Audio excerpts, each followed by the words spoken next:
Good morning. Today we are going to learn the song Danny Boy. At the time of taping, it is St. Patrick's Day today, so I thought it would be fitting to do. I'm gonna play through the advanced version first. I've given you two versions of this song. Now they can be played exactly note for note together. The advanced version is going to have a few more fillers in it. The intermediate version will be a little more sparse in terms of chord shapes and fillers. But let's play through this advanced version first. Now I'm using my metronome. I've got it set at 92, and that's giving me eighth notes, 1 and 2 and 3. Okay, I've warmed up a little bit, but not as much as I should. So have good thoughts for me as I attempt this for you. This is the advanced version from start to finish. Okay. 1 and 2 and 3 and 4 and...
So, in self-critiquing that was a really stiff performance. And like I said, I wrote this arrangement out yesterday. I haven't practiced it enough for you.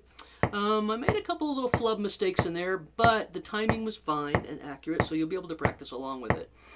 Let's jump to the intermediate version. And I think I'll turn the metronome off. The intermediate version has got elements of the advanced version that you're going to have to negotiate. But I really wrote this arrangement around my intermediate students being pushed to grab a few of the chord shapes, but having enough time to sort of relax between those moments of like, oh no, I've got to catch this now, all right? That's a good thing to remember when you're at that intermediate level, is look for arrangements that are going to push you a little bit, but also give you a few measures in a row that give you a little bit of a break and time to breathe and get your confidence level back up, okay? All right, so let's try this one. I will tell you as I look ahead in this arrangement that I have done that down on the 1, 2, 3, 4, 5, 6th measure, that's when we get our first big 5, 5, 7 chord. We are also going to go up to our 7, 7, 9 on this one. Okay, so we'll be traveling up the neck. All right, let's just take this as it comes and see what happens to us, okay? 1 and 2 and 3 and 4 and 1 and 2 and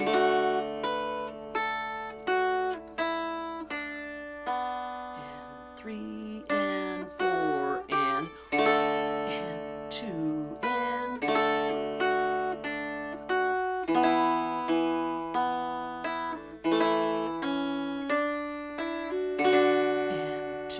and watch those syncopated notes.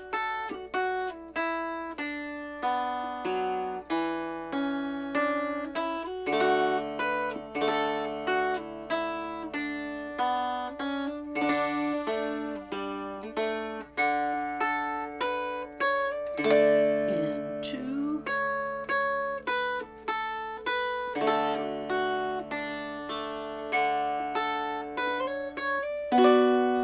2.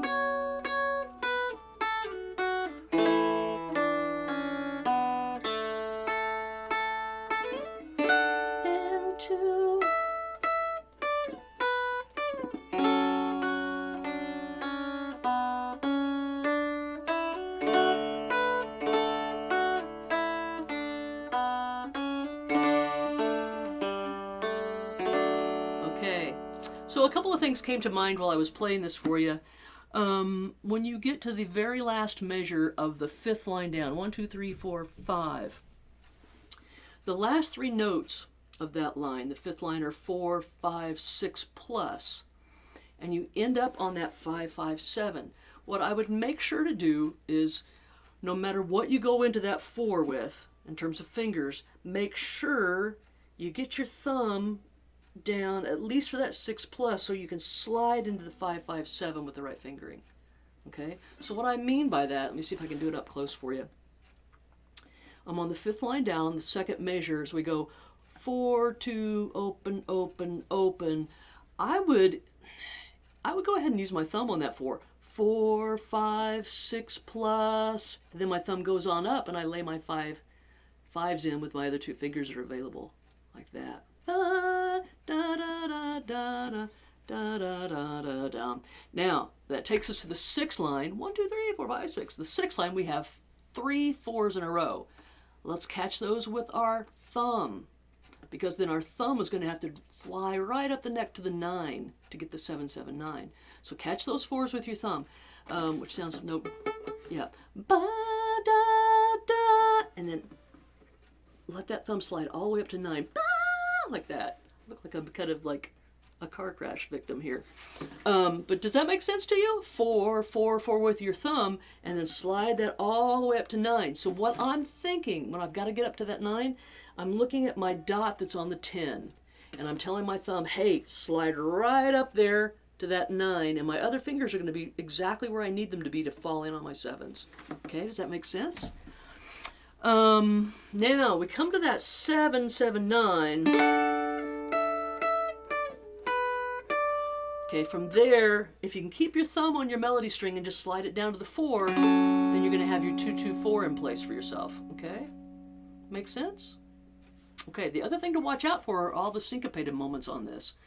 Because I've written this out in terms of eighth notes, it's 1 and 2 and 3 and 4 and that first measure is 1 and 2 and, okay? It goes to the 1 on the and beat. So let me do that again. 1 and 2 and 3 and 4 and 1 and 2 and 3 and 4 and 1 and 2 and 3 and 4 and. So you're going to have a lot of moments in this song that you're playing your melody notes on and beats of the measure, so watch out. The nice thing about Oh Danny Boy is that most of us know this song by heart, and we're going to feel the timing naturally. But that doesn't mean that you shouldn't pay attention to it for those times in which you get a song put in front of you that you've never heard before, and you're reading and you've got syncopated notes, you've got notes that are falling on those and beats, and you're going to have to play them accurately. It's good practice, okay? Let's go back to our advanced version and troubleshoot our way through that. What I will tell you about this advanced version, one thing that I'm not digging a whole lot on it, is when I wrote this version out, there were a lot of things I really like about it. One thing I don't like is every time I get the 1-1-3 chord shape, it's really hard for me to get into that without it sounding choppy. It seems like every time I go to my 1-1-3 or my 3-1-1, if you're looking at it from bass down, everything has to come up in the air and go down, so it's a choppy moment. I'm not personally sure how I'm going to negotiate that yet. Sometimes when I have those choppy moments in arrangements, I'll actually emphasize the choppiness and make it sound like make it like I'm doing it on purpose, and it kind of adds to the dynamics of the song. It can sound kind of cool. So figure that out for yourself. Are there things that you can do to make that more fluid? Is it totally impossible to make it fluid and you've got to make the decision to emphasize the choppiness of it? It can work either way to your advantage, all right? All right, let's play through this advanced version again. I'll take it a little bit slower and I'll kind of talk you through some of the fingerings on it. 1 and 2 and 3 and 4 and. Now you'll notice immediately on your tablature I've given you an M and an I for middle finger and index finger. I want you to use those two fingers because on that first measure there, you'll be able to negotiate everything you need Okay, see how I got all that done without just very little movement in my hand. So the 4-5, I hit the 4-5 again. Grab my 5 with my thumb, and then my ring finger's hanging right there to do that 4-5-4 shape for me. And then my 5 is still down, okay? So that's probably, as far as I'm concerned, the biggest moment that I want you to really try to be efficient with your left hand in this whole song. Okay, so I'm going to take it from the top again. 1 and 2 and 3 and 4 and 1 and 2 and 3 and 4. Now I take these 2 fingers down.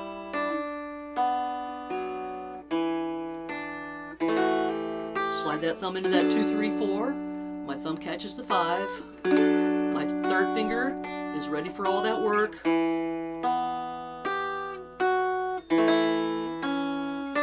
Same fingering here. Pull off. Okay, let's go back to that measure. This is the 3rd measure. I'm sorry. Boop. 3rd line, 1st measure. Okay, line 3, measure 1. We've got that same 4-5 business with your middle finger and index. Watch the timing here. This is really tricky. I'm asking you to pull your 4 off to expose that next open bass note, okay? But it's not an 8th note. It's quarter, 8th, 8th, 8th, 8th, 8th, 8th. 1, 2, and 3, and 4, and so that pull off happens on the actual 2 beat. Watch. 1, 2, and see how the timing is on that? It's not 1 and, it's 1, 2, okay, 1, 2, and 3, and 4, and, okay, I want to do that measure for you again. Once again, line 3, measure 1, 2, 3, 4, 1, 2, and 3, and 4, and 1.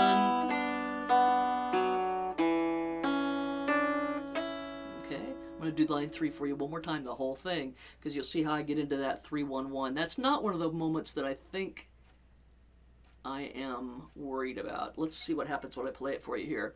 So this is the whole line 3. 2 and 3 and 4 and 1 and 2 and 3 and 4 and yeah. My hand is in pretty good position to get that 1, 1, 3. Okay. 4th line, let's start right there. Line 4, 1 and 2 and 3 and 4 and 1. Here's the choppy moment. Okay, let's make sure on line 4 that we use our thumb on that 4 because we've got to immediately go to that 3-3-5 up to the 4-4-6.5. Okay? So make some notes on this. On line 4, the last 3 things I'm asking you to do is a 4 by itself. I want you to catch that with your thumb. Okay, so put a little T next to that guy. That makes it easier to get your chord shapes in. Okay. Now, at the end of line 4, we end up with a 4-4-6 plus.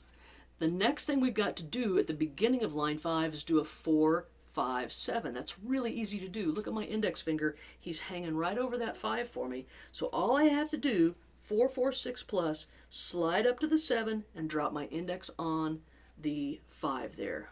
And I've got my 4-5-7. Okay? All right. So let's start on that 4-5-7. This is line number 5. 1, 2, 3, 4, 5. I should write the numbers next to these lines for you guys and myself too. Okay, so line 5 from the beginning.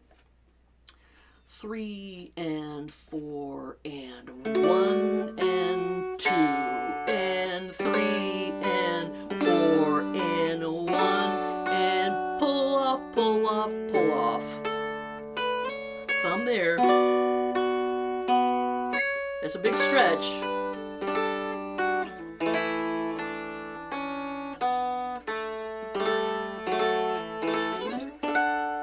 Okay. Now when I played this for you at the beginning of the lesson, I had the metronome going, and so it kept me right on time. But I actually think that this song will have more feeling if we do some slight retards in it. So let's start on the beginning of line 5, 3, 4, 5, 6. Line 6, the 5, 5, 7's right there. And I'll show you what I mean by the retard at the end of the line there. So the 5, 5, 7's, 3 and 4 and...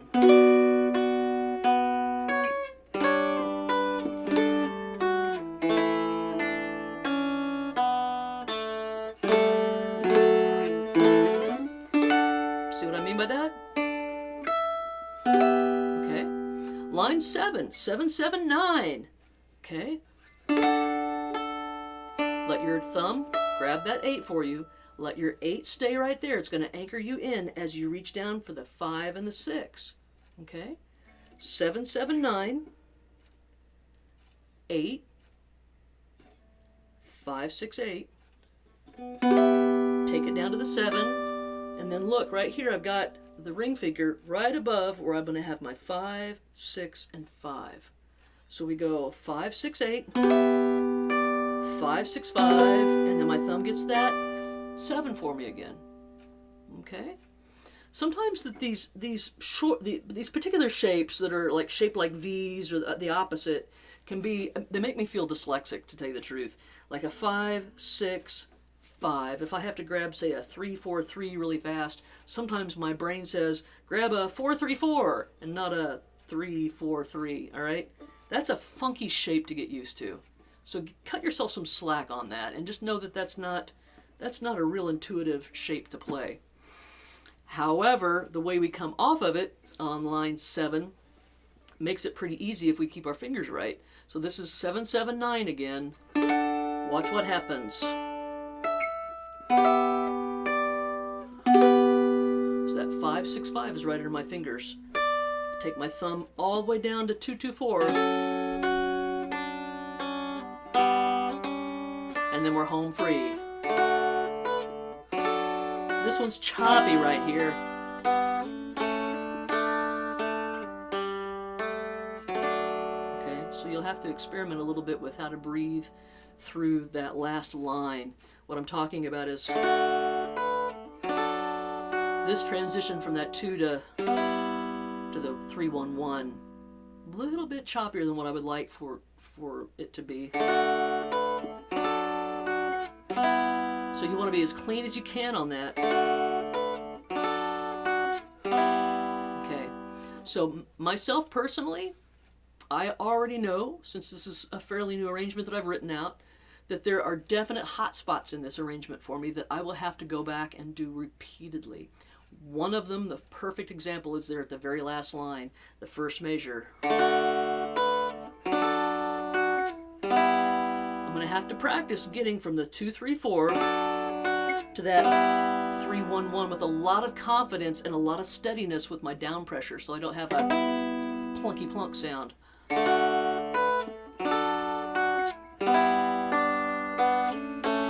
Okay, so I would dog ear that spot or draw a big circle around it and make myself practice that over and over again with my metronome going at a slow, mindful pace. And once again, if I do that over and over again slowly, my muscles are going to say, hey, I know how to do this, and the muscle memory is going to happen for me. And when I get to that spot up to speed, it'll be nice and clean, all right? But that doesn't happen like that. You've got to dig in and repeat it over and over and over again, slowly and accurately, and then you'll be able to play it fast and clean, okay? So once again, at the top of the lesson, I played this with a metronome. It was very stale, and I made some mistakes. What you'll want to do is practice it over and over again, and then turn that metronome off and just play it with feeling, okay? Does that make sense? All right. I think this is going to be a nice song. It's interesting. This is St. Patrick's Day as I'm recording this, and I looked back on all my lesson plans. I love Irish tunes, and every St. Patrick's Day I do an Irish song, and I thought for sure I'd done Danny Boy because honestly, it's a little bit cliche. We all need to know it, but come on, Danny Boy. It looked like I had never taught Danny Boy before, so I've avoided it all these years, I guess, and it's such a beautiful song. So anyway, I hope you'll dig into this one and enjoy it. Happy St. Patrick's Day, and I'll see you all soon. Thanks.